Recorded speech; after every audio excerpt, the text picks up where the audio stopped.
Okay, this is the very last video for Unit 4, and we are on page 13. Now, the topic here is polyatomic ions.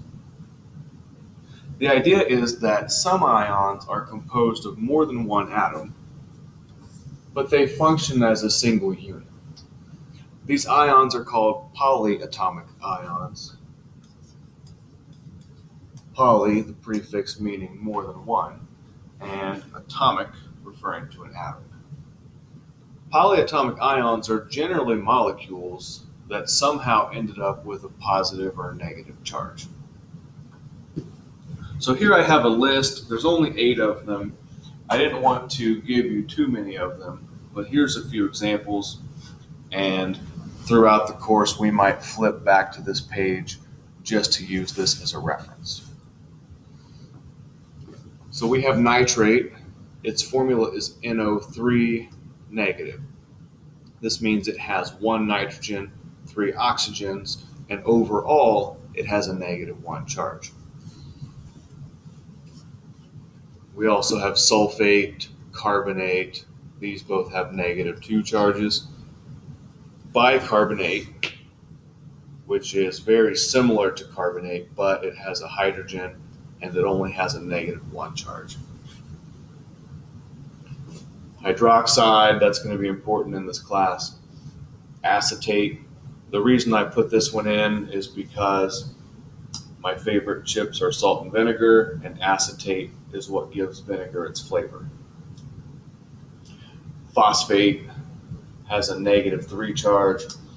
And then I have ammonium, and I have this one in green, a different color, because it's the only polyatomic ion on this list that has a positive charge. So I made it a different color just so that you could see the difference here. Ionic compounds that have polyatomic ions follow the same general rules for chemical names. The difference is a polyatomic ion has a very specific name that must be used. So going back to the top of this list here, NO3 with a -1 charge has a name. It's nitrate. So we don't refer to it with the individual atoms. We don't call it nitrogen trioxide. We don't call it nitrogen, oxygen, oxygen, oxygen. It has a name, we just call it nitrate. And it goes the same for each and every one of these polyatomic ions. Chemical formulas also follow the same general rules. There are a couple of specifics. So any polyatomic ion is going to have the same ratio of elements all the time. So we can't change any number in the formula of that ion. If we have more than one of that given polyatomic ion, we write the formula unchanged of that ion inside a set of parentheses.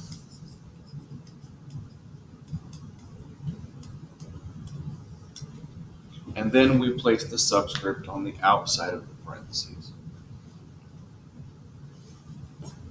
So an example of this is if we had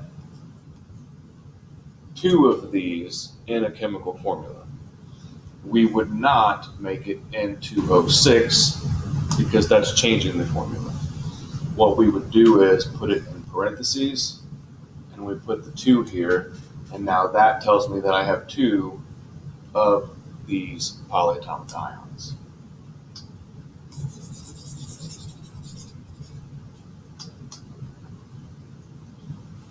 A few examples, some that you might come across from time to time. So if you have a compound that is made of sodium, which has a +1 charge, and nitrate, which has a -1 charge. Plus, minus. And the formula is going to work the same as if this was just one piece. Sodium has a charge of 1, and we would take that, and that means we have one of these nitrates. Nitrate has a 1 for the charge, so we would have 1 sodium.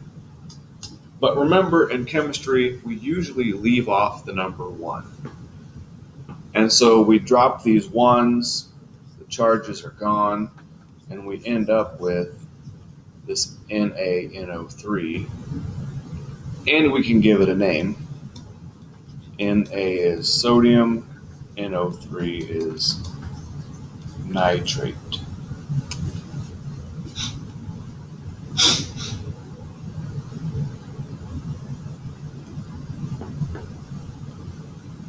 So another example, we could look at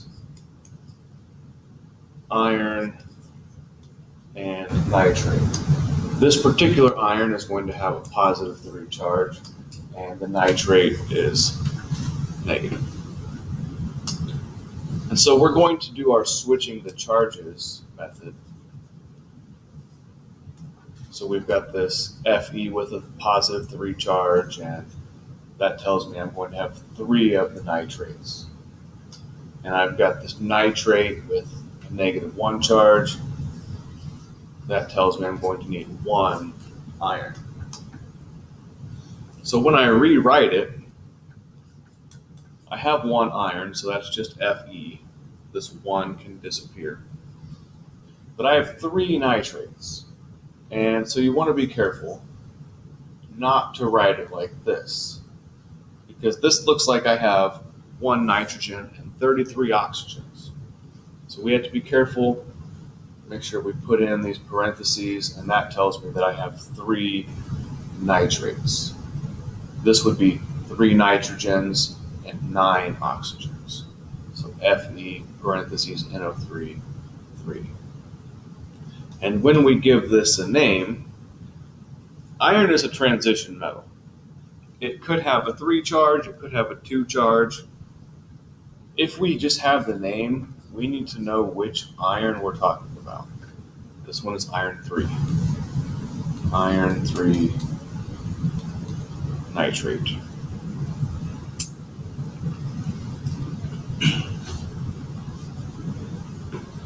So we'll look at just one more. Sodium and sulfate. Sodium's charge is +1, periodic table. Sulfate is -2, and that comes from the chart at the top of your page. So we're going to do the method of switching the charges. The sodium charge is 1. That tells me there's going to be 1 of these sulfates. The sulfate charge is 2. That tells me there's going to be 2 of these sodiums. So when I come back and I'm going to rewrite it, Na2, there's my 2 sodiums, and my SO4, and this 1 can disappear. And since it's a 1 that disappeared, that means I don't have to use parentheses. In fact, it would be wrong to use parentheses because it would be kind of weird. And so this is our answer, Na2SO4. And if we give it a name, it is sodium sulfate.